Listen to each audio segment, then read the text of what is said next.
So we're going to go to Net, and there's one specific application I want to show you called XChat. And it's down here way at the bottom.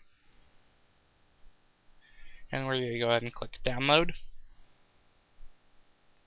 And then it's going to ask you where you want to download it. I just download it to the temp. It's going to download. I mean, it's not a big download. I think it's like 1.5 meg. So as long as you have a pretty decent network, I mean, you should be able to use the XDSL downloader.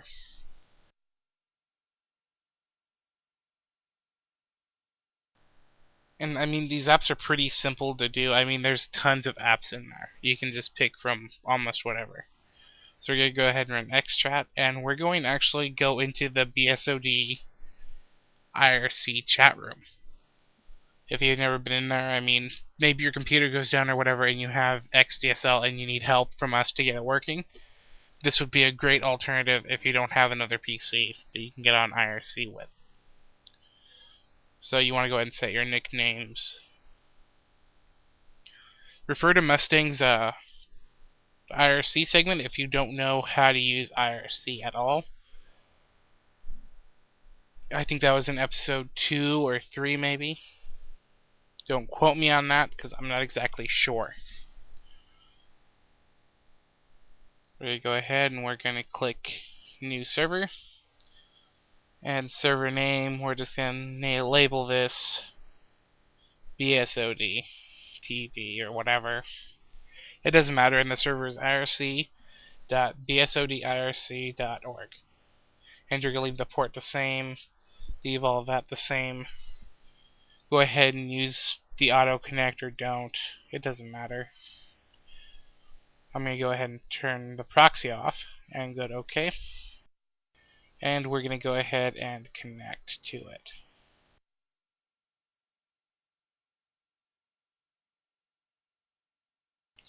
As you can see, it's connecting. It's actually going through the internet and connecting to the server, and there we go.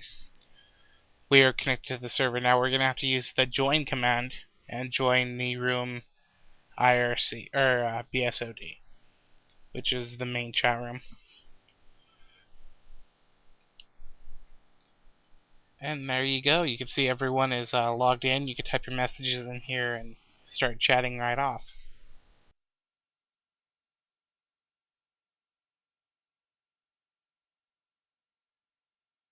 So yeah, if you ever need computer tech support or you messed up doing a hard drive installation and you can't get your computer working, this would be a great alternative to contact us. So since that's done, I'm going to go ahead and we're going to quit. And you know, there's a DSL downloader. There's almost 200 applications, if not more. So I mean, if you need something, there's a bunch there. There's also, you know, a built-in FTP client. There's a built-in VNC client. There's tons of stuff. So what we're gonna do is, there's also a bunch of servers. If you go to System and you go to Daemons, there's an SSH server, and there's an NFS server, web server, and an FTP client or an FTP server also. So if you need to host those files on your network for like a LAN party, or at your office or whatever, you could just copy your files onto your Xbox, pick it up, and go. And of course, the DSL applications will be under the MyDSL. That's there. So, you know, that's pretty much it. It's a small client, easy to configure, easy to use. So we're going to go ahead and we're just going to shut it down.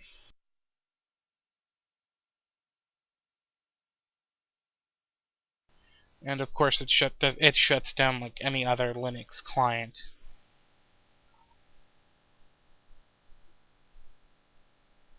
And it's pretty fast, you know. It's better than... I was going to show you Gen 2X, but it was way too slow and laggy because it has to do a lot of swapping.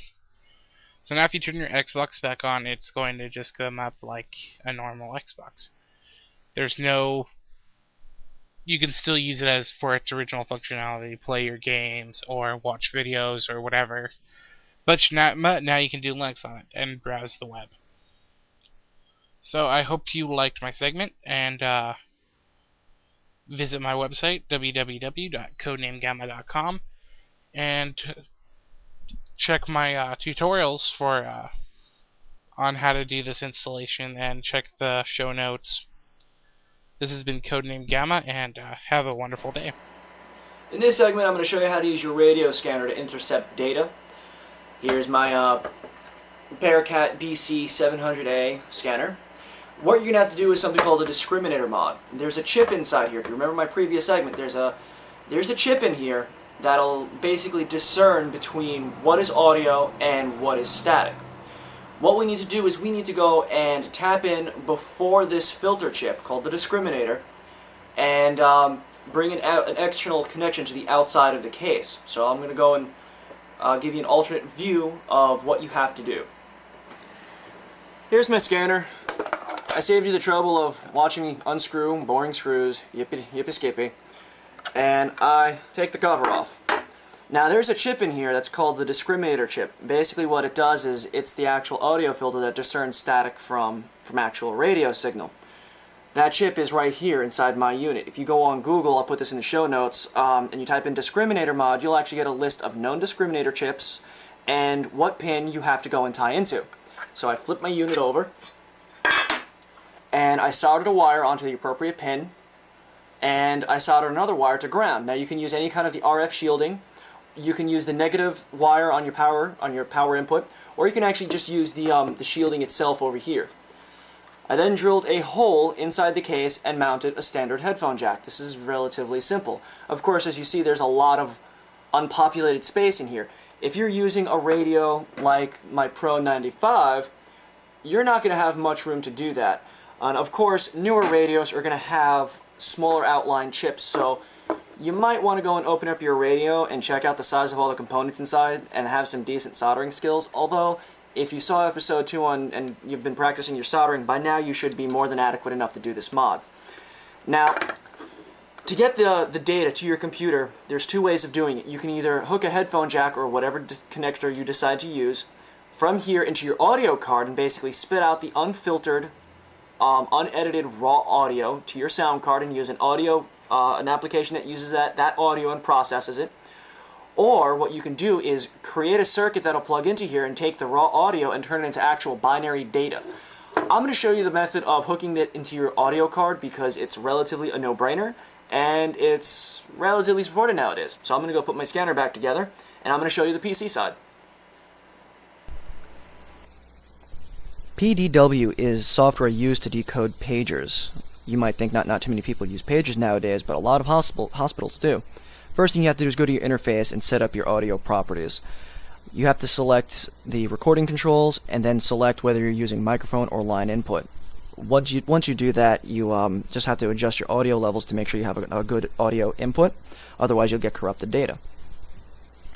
From this point on, you just sit back and relax and wait for the data to come in. Now, this is where things get a little creepy because you can actually hear interference, you can hear data coming in. Now, like I said, you might not think too many people use pagers nowadays, but hospitals and lawyers use them quite often because they don't interfere with a lot of technology. And here we have pager data coming in. A little bit about law. It might be a crime in some states or countries to intercept certain forms of radio communications and decode them. I'm not sure. You might want to go and check in on that. But I know for a fact in the United States of America, intercepting pagers does not constitute a crime. Now, you can also go and intercept mobile data terminals, trunking data, eDACs, and all that fun stuff. I'll actually put in some links to the show notes of different types of data that you can actually listen to and intercept using just a sound card and a computer. Hey everybody, this is Xprov from xprov.com, and I thought today I'd give you a few basics over how to do some basic soldering and make it look good. Because I know Fox has gone on there, a couple of projects, and they look all great and everything, but we never exactly got the grasp on how to get that perfect soldering job on those PCB boards. So today I'm going to give you the ideas of what supplies you're going to need, what works best, what works worse, good techniques, good irons, little basic things like that to save you time, effort, money. Alright, so we'll start off with the basic. You got your standard soldering iron. Now, I got a whole supply of them down here to be honest, but it gives you a basic idea. Now, this is a different style soldering. iron, as they like to call them, but this guy is basically a static one. It doesn't change.